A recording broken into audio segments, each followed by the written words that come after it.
নোয়াখালীর হাতিয়া উপজেলা এখন যেন এক পানির রাজ্য। চারিদিক পানিবন্দী। নিঝুম দ্বীপ সহ পুরো হাতিয়া দ্বীপ বিচ্ছিন্ন সারা দেশ থেকে।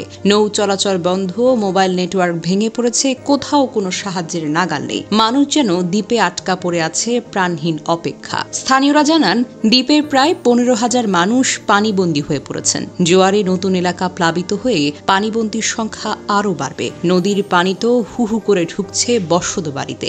কয়েক ঘন্টার ব্যবধানে নিচু এলাকার ঘরবাড়ি, সড়ক, দোকানপাট, এমনকি স্কুল পর্যন্ত পানিতে ডুবে গেছে। বঙ্গোপসাগরের গভীর নিম্নচাপ আর প্রবল বৃষ্টির সঙ্গে অতিরিক্ত জোয়ার, এই তিনের সম্মিলিত আঘাতে নিঝুম দ্বীপের চেহারা পুরোপুরিভাবে পাল্টে গেছে। নিঝুম দ্বীপের জাতীয় উদ্যানে থাকা বন্য হরিণগুলো তো এখন আর বনে নেই। জোয়ারের পানি তাদের প্রাকৃতিক আবাস গ্রাস করে ফেলেছে। বাঁচার আশায় তারা ছুটে এসেছে মানুষের বসতিতে। গ্রামের উঁচু ভিটে আর দোকানের সামনে এখন দেখা যাচ্ছে ভেজা এবং আতঙ্কিত হরিণের পাল। অবিশ্বাস্য হলেও সত্য, এই সংকটে মানুষেও পাশে দাঁড়িয়েছে হরিণদের।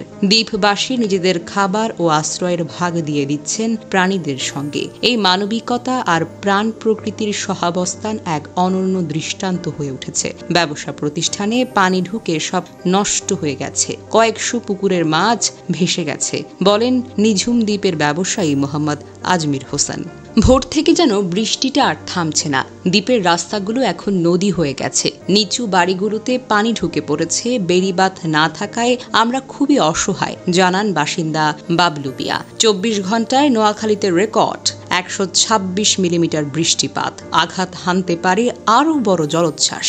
স্থানীয়দের সতর্ক থাকতে বলা হয়েছে। গত বছরের বন্যার ক্ষত এখনো কাটিয়ে উঠতে পারেনি এই অঞ্চল। এর মধ্যে আবারও বন্যা, পানিবন্দী মানুষ, হরিণদের উদ্বাস্ত হয়ে যাওয়া। এই পরিস্থিতি মানবিক বিপর্যয়ের রূপ নিতে পারে যদি দ্রুত সহায়তা না আসে। দ্বীপবাসীদের পাশে দাঁড়াতে হবে এখনই। ত্রাণ ও চিকিৎসা সহায়তা পৌঁছাতে হবে জরুরি ভিত্তিতে।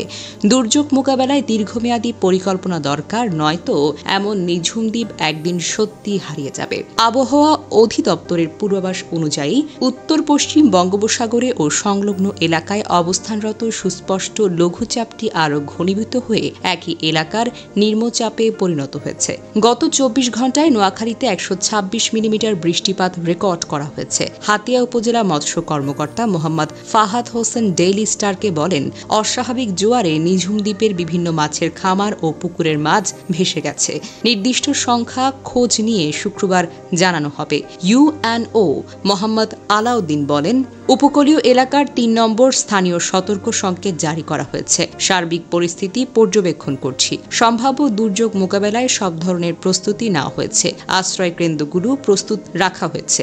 অস্বাভাবিক জোয়ারের কারণে নিঝুম দ্বীপ প্লাবিত হয়েছে। আগামী 2 থেকে 3 দিনের মধ্যে পরিস্থিতি স্বাভাবিক হবে, বলেন তিনি।